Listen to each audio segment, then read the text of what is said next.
আজকে হচ্ছে আশুলিয়াতে পিঠা উৎসব।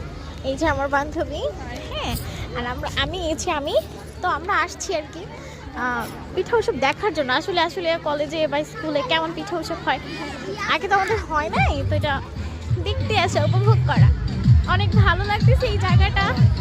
হ্যালো এভরিওয়ান, দেখতেই পাচ্ছ এই যে আমাদের ফ্রেন্ড সার্কেলরা আছে পিছনে।